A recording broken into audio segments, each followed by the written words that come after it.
entrance. Ilang hambang pa lang. Oh, Asian ka agad? Ano ba naman pangarap yun? 50, wow, power si Lola. 50 million ang bahay ni Lola. Okay ba yun? O, tumahimik. Sabi, laki-laki naman nun. Uy, ang taong pinakamahirap hindi yung taong walang pera. Ang taong pinakamahirap yung taong walang pangarap. Libre naman. Tinitipid nyo pa. Ang kuripot mo. Laki mo na pangarap mo. Imagine mo bahay mo, 50 million. Malamang sala pa lang. May swimming pool.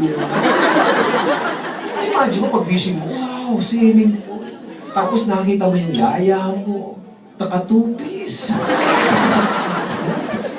Morning, sir. Sir, swimming mo na bago laba. Maganda ba yan? Maganda ba yan? Siyempre, pag maganda ang bahay mo, malaking bahay mo, kailangan ba ng kotse? Yes. Ba, siyempre. Laki ng bahay mo, nakatricycle ka sa loob. Walang kwenta yun, di ba? Tama, kailangan din natin kotse. Gusto nyo maganda ng kotse? Yes. Mga kotse? Yes. Be specific. Anong kotse gusto nyo? Subaru. Subaru. MW? MWF? MW bago ba yung MW? BMW. Akala ko MW lang eh. Hindi mo na ng F para MWF. Di ba? Ano pa ng kotse? Hammer. Diyan muna ha, bago hammer. Hindi, martilyo, abutin mo. Hindi ba kape? Porsche. Maganda yun. Sports car yan. Porsche. Maganda yung Porsche. Spell Porsche. Kia na lang, Kia. Porsche ka pa. Spell Porsche. Kia. Ang bilis magbago na pangarap, di ba? Ang bilis magbago ng pangarap. Anong kotse? Yeah, Mercedes-Benz. Ba, maganda yan. Mercedes-Benz. Anong kulay maganda, ma'am? Siyempre, black. Black na muna, black. Maging mahaba, no? Mahaba yan. Bench, mahaba. Tapos may salamin, merong may kurtina. May kurtina kasi summer na yun, summer. Mag-init, kailangan may kurtina. Tapos pag tumatakbo sa likuran may banda, masaya. Meron ka support. Tapos nakagano'n pa, oh. Huwag yung pangarapin yun. Karo yun eh, karo. Kahit lupa, kotse. Gusto yung makapag-travel? Yes! Power kayo, travel. Saan po yung gusto pumunta? Europe. Maganda ba sa Europe? Maganda sa Europe. Europe. Bisaya? Hindi, walang evidence, ha? Uy, di ako Bisaya. Anong evidence mo? Kotse, travel sa... Yan, New York. Hindi sa may Cubao, di ba? Gusto nyo rin na savings? Yes! Ladies and gentlemen, anong point ko? Milyon-milyon ang pangarap ng mga tao. Nung bata ka, kapag tinanong ka, bilis mo sumagot. Anong pangarap mo? House and lot! Kapag tumatanda ka na, bibinata ka na, anong pangarap mo? House and lot! Pag ikakasal ka na, anong pangarap mo? Magka-house and lot. Kapag may asawa na, anong pangarap mo? Magka-house and lot sana. Kapag matanda ka, anong pangarap mo? Mabayaran yung renta sa bahay, 2.5. Why? Habang lumalaki ang tao, nagkakaedad, tumatanda, ang pangarap lumiliit because of this reality. Paano magkakasya ang malaking pangarap sa maliit na income? Kaya minsan baliktad, ang tao ang pinapaliit yung pangarap. Pinagkakasya nyo kung meron kayo. Uy, pangarap ko, power, oh. Tama? Sino nakarinig na makontento ka nga kung meron ka? Narinig mo na yun? Yes! Kaya minsan ang tao po ay hindi nagsisikap. Makontento kung anong meron ka. Pinagkakasya nyo kung anong meron kayo. Pag maiksi ang kumot, matutong mamaluktot. Bakit hindi mo laki ng kumot mo para magkasya ka? Bakit kailangan tiisin yung lamig o yung ginaw? Walang pinagkaiba sa ating pinag-uusapan ngayon. Bakit hindi nyo laki ng income para ang pangarap ay makuha.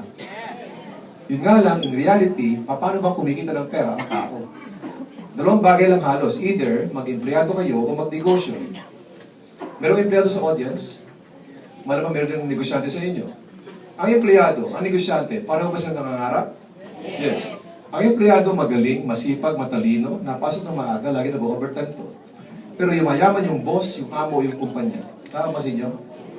Walang mali sa ganung sistema. Yun talaga usapan. Magtrabaho ka, empleyado, pero kahit anong galing, talino at sipag mo, susweldo ka ng kumpanya ng kinsenas katapusan. Ladies and gentlemen, paano kang yayaman kung ikaw ay kinsenas katapusan? Hindi ka pa nga sumusweldo, nangungutang ka na. Yes? Anong date na ngayon? May 9. Kumusta yung sweldo mo ng katapusan? Malamang nanganganib na yan. Correct? Hindi pa tinaabangan niyo yung 15? Listen, inaabangan niyo yung sweldo. Hindi niyo pang hawak yung payslip niyo, yung sweldo niyo. Alam niyo kung saan ibapayad yun. Kaya ang tao ay mangarap. That's the reality. Kung merong empleyado ngayon dito, no offense meant, walang masama sa empleyado. Yes. Tama, pero kung may mga pangarap kayo, huwag kayong tatandang empleyado lang. Ibilang na bilang sa ating mga daliri ang mga empleyado na nakuha ang mga pangarap. Walang masama sa employment. Lalo na kung kayo ay well compensated, kung maganda ang inyong benepisyo o sweldo. Pero believe me, kukunti lang po ang mga empleyado na nakakuha ng mga pangarap na pinag-usapan natin. Ang mayaman lang ay negosyante. Kung meron magandang bahay, maraming kotse, may time and financial freedom, businessman. Pero hindi lang ang tao may business kasi may mga requirements sa negosyo. Number 1, kailangan ba ng kapital? Malaki kapital, posible malaki kita. Maliit kapital, malamang maliit kita. Correct? Walang kapital, wala kita. Clear? Kailangan ng kapital in any business. Kaya ang tao hindi basta-basta mag-open ng business because they need capital. Hindi sapat na may pera ka. Kailangan may tinatawag na experience or skills. Hindi kung mo successful yung kaibigan mo, kamari mo sa restaurant, business niya, pwede mong gayahin.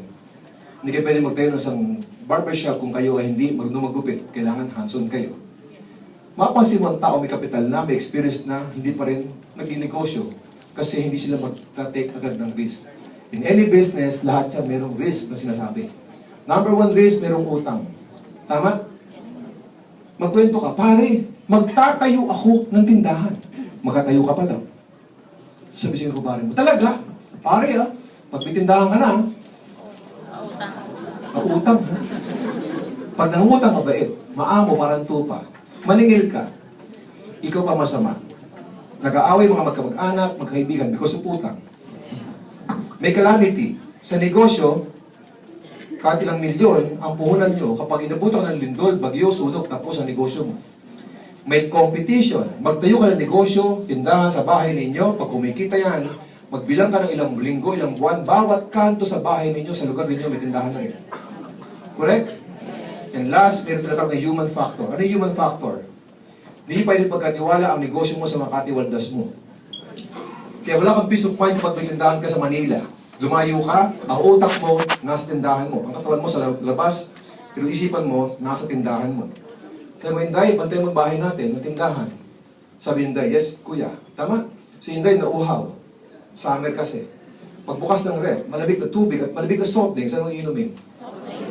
Ba't nyo alam? May dumating ng hopya at saka siopaw, hindi deliver. Ano kakainin? Hopya o siopaw? Siopya, di ba? Gusto pareho. Dumating ang boyfriend, Inday, si Dodo, athlete, basa-basa ng pawis, epiko. Ano ba yun, di ba? Bibigyan ng soft drinks, tubig. May hopya, may pasyosi pa yun. Mahal ni Inday si Dodo, ayaw pala ka rin, nag-tricycle. Hindi ka pa ba-tricycle. Upos ang benta. Upos ang tinda, walang benta. Mga bagay nakatatawa, pero nangyayari ba yun? Guys, good news po. Sa Global, ibang klase dito. May negosyo tayo. But you don't need big capital. Halos walang capital dito. Ang potential income mo, 24,000 pesos per day. Minimal ang capital, experience or skills, hindi to requirements. Nung kayo pumasok dito, hindi ka na nagtanong kung magaling ka ba, matalino ka ba, magaling ka ba sa sales. Malaki ba ang connection mo? Wala kang pakialam kung ano mga background nyo. Equal ang opportunity sa Global. Lahat pwede maging successful. Ang puhunan mo lang dito, Attitude. Why attitude? Ugali. Bakit ugali? Ang AIM Global po ay merong proven system. When we say proven system, napatunayan na maraming beses. May sistema na ituturo ko sa inyo para maging successful ka. Yun nga lang, bago ninyo ako maintindihan, kailangan nakabukas ang isipan ninyo. Kahit anong ganda ng paliwanag ko, kapag kinukontra mo yan, dahil matalino ka, magaling ka, hindi ninyo ako maintindihan. Tama. Sa ilang daang tao kayong distributor o guest namin ngayon, iba sa inyo professional, iba sa inyo doktor, lawyer, engineer. Kung may doktor dito at may sakit ako, kukonsulta ako kasi alam mo yan. Kung meron ditong arkitekto, magpapagawa ko ng bahay, kukonsulta ako sa iyo kasi alam mo yan. Sa AIM Global, marami kami yung ginawang milyonaryo. Kung gusto nyo maging milyonaryo, kami ang puntahan ninyo. Maliwanag ba yan? Maliwanag, di ba? Kasabihan, if you want to become successful in life, listen, follow, and copy successful people. Kung meron tao naging successful sa global, sila ang titingnan ninyo at papakinggan. Sila ang susundin. Hindi yung mga tao walang resulta. Now, ano ang AIM Global? Ang AIM Global po, tayo ay nasa distribution business. Ang isang legal na kumpanya, kailangan may produktong umiikot at mayroong serbisyo. Kailangan nyo maging distributor to start the business. Tama? And for you to become a distributor, kailangan nyo bumili ng global package. Ano yung bibili nyo? Ang global package nagkakalaga ng 7,980. Sa ibang tao, malaking pera yan. Almost 8,000. Yes, kahit 1,000 lang ang pag-usapan natin, malaking pera to kung gastos mong titingnan. Pero kung negosyo, halos walang kwenta ito sa negosyo. Bakit? 24,000 ang potential income. So, binigay mo 7,080. Pag naglabas na pa ng 7,080, may kapalit yan. Ano ang kapalit? Maganda ba yung mga produkto in-explain nyo ni Arnel de Guzman? Yes! Bibigyan namin yung produkto. Worth 6,000 pesos plus. Mahigit 6,000 pesos ang halaga ng produktong matanggap nyo. May mga package tayo dito na pwedeng pagpilian. Pipili ka lang kung anong produkto mo, kuha mo, gusto mo. Aside from the products, insured pa kayo ng 200,000 pesos. Eh dito pa lang, kapag nakapag-claim ka, bawi ka na ba? Yes. Sagot. Yes. Gusto mo makapag-bawi? Kailangan mawala ka sa mundo. Ang tawag dito, personal accident insurance. At least insured kayo ng 200,000 sa loob ng isang taon. Clear. Pag kayo ay na-aksidente, hindi ka naman namatay, maximum of 10,000 medical reimbursement ang pwede yung makuha. Now, ano pa? Ang AIM Global po yung negosyo. Meron pa kasamang business kit. Ano ang business kit? O sales kit? Lahat ng information about the company, the products, marketing plan, nasa business kit. Isang bag, ganito. Lahat nandito, produktong pinili mo, lahat ng mga materials sa kailangan, nandyan lahat yan. Are you with me? Yes. Now, again, do you agree that health is wealth? Yes. Walang kwenta ang mga pangarap kung ang katawan mo may problema. Ang yaman mo nga, medyo ka naman. Tama? Ang ginawa ng AIM Global, ganito.